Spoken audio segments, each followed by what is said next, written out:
Assalamualaikum warahmatullahi wabarakatuh. Salam sehat, salam olahraga. Ayah, bunda, dan anak-anak sekalian, bagaimana kabarnya hari ini? Semoga sehat selalu dan kita semua berada dalam lindungan Allah Subhanahu wa Ta'ala. Amin. Dalam masa pandemi seperti ini, tak lupa mengingatkan untuk selalu menjaga protokol kesehatan yang selalu dianjurkan oleh pemerintah. Apa saja?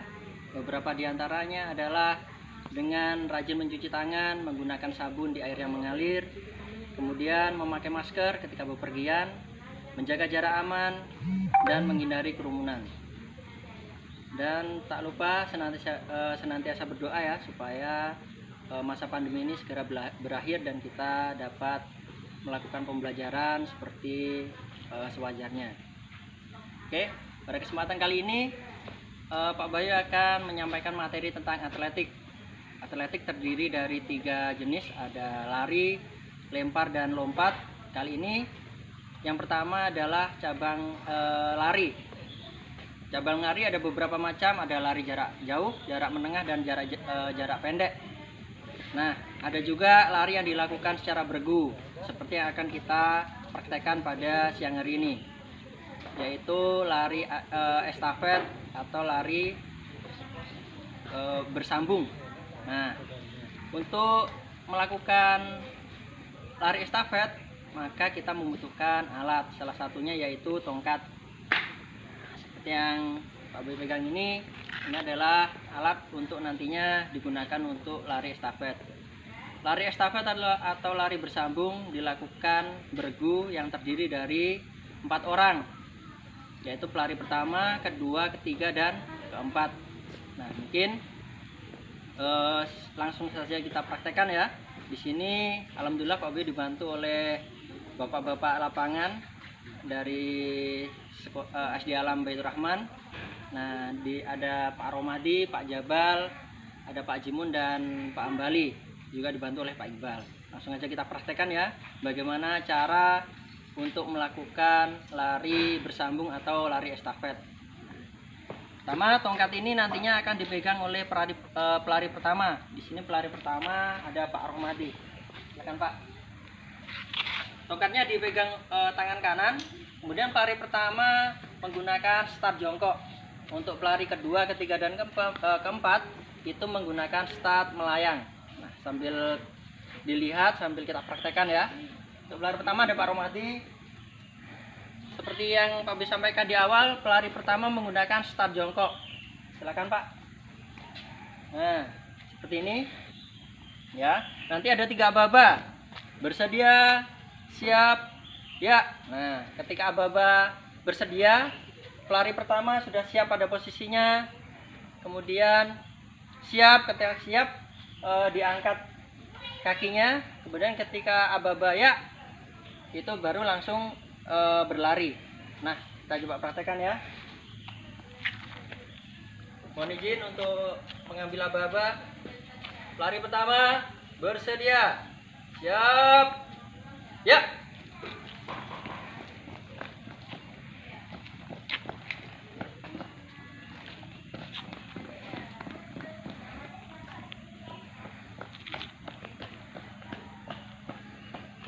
Nah, oke, itu tadi simulasi bagaimana cara melakukan lari estafet atau lari bersambung. Ya, terima kasih Pak Boy ucapkan kepada teman-teman yang sudah membantu untuk simulasi tersebut. Demikian untuk teori dan praktek tentang lari bersambung atau estafet. Nanti kita sambung untuk ke video tutorial berikutnya. Terima kasih. Assalamualaikum warahmatullahi wabarakatuh. Oke, baiklah teman-teman. Setelah tadi kita sudah mempraktekkan tentang lari estafet atau bersambung. Nah, berikutnya kita juga akan coba mempraktekkan salah satu juga cabang olahraga dari atletik, yaitu lompat tinggi. Dalam lompat tinggi kita membutuhkan alat bantu atau sarana, yaitu di situ sudah Pak Boy sediakan ada matras dan mistar. Nah, dalam lompat tinggi itu ada 2 gaya yang biasa digunakan, yaitu gaya straddle dan gaya flop. Apa itu gaya straddle? Gaya straddle adalah gaya yang digunakan ketika lompat tinggi, di mana nantinya perut akan berhadapan dengan mistar ya. Kemudian kalau flop adalah kebalikan dari gaya straddle, yaitu nanti kita menggunakan punggung yang berhadapan dengan mistar. Nah, itu secara teorinya. Bagaimana dengan prakteknya, setelah ini akan kita praktekkan. Kita coba untuk gaya straddle dulu ya, yaitu nantinya ketika tolakannya perut yang menghadap ke mistar. Abi kasih contoh dulu ya.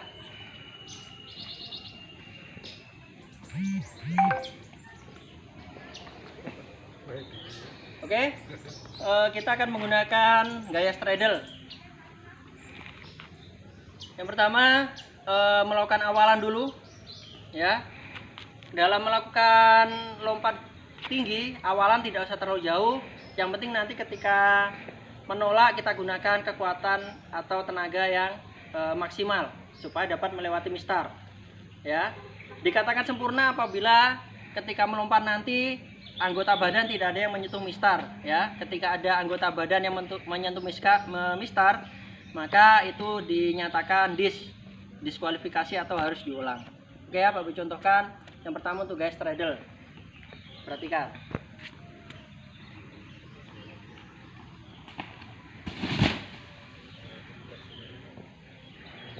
Oke ya, dalam gaya straddle tadi perut menghadap ke mistar ya.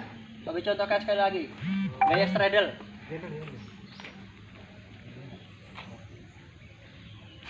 Oke, terima kasih Bang Bali. Gaya straddle ya.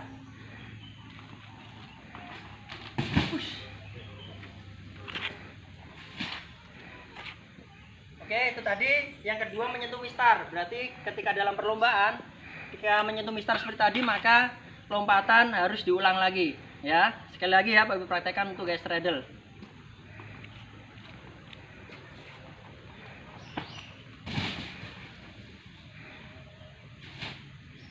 Oke ya, itu tadi yang gaya straddle. Sekarang kita coba yang gaya kedua, yaitu flop.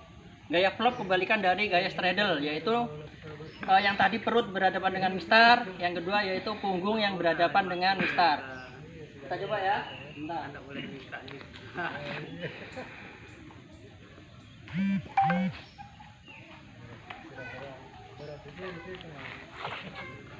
Gaya straddle ya.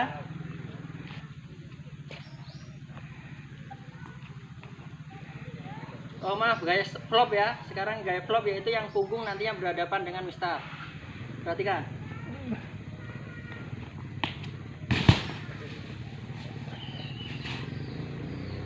Oke ya.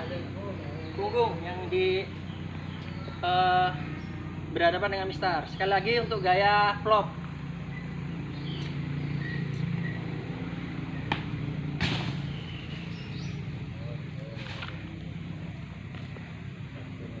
Oke, itu tadi dua gaya yang biasa digunakan dalam lompat tinggi, yaitu yang pertama tadi ada gaya straddle, kedua yaitu gaya flop yang sudah Babi praktekkan tadi ya. Ingat, ketika mempraktekkan di rumah harus didampingi dengan orang yang ahli atau menggunakan sarana prasarana yang benar-benar aman ya, diutamakan safety bagi yang mau praktek. Oke. Itu tadi untuk cabang atletik lompat tinggi. Nanti kita akan lanjut ke video tutorial berikutnya. Terima kasih. Oke, berikutnya kita akan mencoba mempraktekkan tutorial salah satu cabang atletik juga, yaitu dalam cabang atletik lempar, yaitu tolak peluru ya. Dalam melakukan tolak peluru tentunya kita membutuhkan alat bantu, yaitu peluru. Di sini sudah Pak Bu siapkan. Nah, untuk beratnya, untuk putri peluru yang digunakan yaitu beratnya ada 3 kilo. Untuk yang putra itu beratnya ada 5 kilo. Nah, bagaimana cara melakukan atau bagaimana cara melakukan ini dalam tolak peluru? Kami coba praktekkan. Yang pertama, cara memegang peluru, yaitu peluru ditaruh di telapak tangan ya. Ditaruh di telapak tangan, kemudian keempat jari ini menggenggam, termasuk jari jempol mengunci ya. Jika sudah seperti ini, maka peluru tersebut diletakkan di belakang telinga ya. Di belakang telinga ditempelkan. Kemudian mengambil posisi awalan. Coba perhatikan. Awalan untuk tolak peluru ya. Yang pertama bisa seperti ini. Ya, ingat peluru tempelkan ke belakang telinga. Apa fungsinya? Supaya safety atau aman ya. Oke. Kemudian kita mulai awalannya.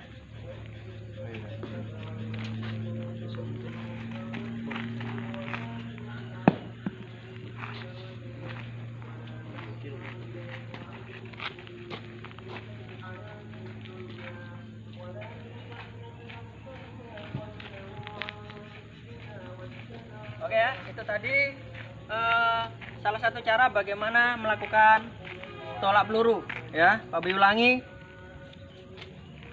Taruh peluru di telapak tangan, keempat jari mengunci termasuk jari jempol, kemudian diletakkan di belakang telinga. Baru kita ambil awalannya ya.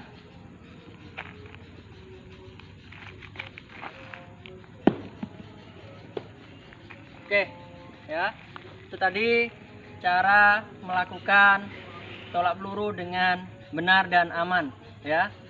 Baik, itu tadi video-video pembelajaran dari Pak Bayu untuk hari ini. Semoga bermanfaat.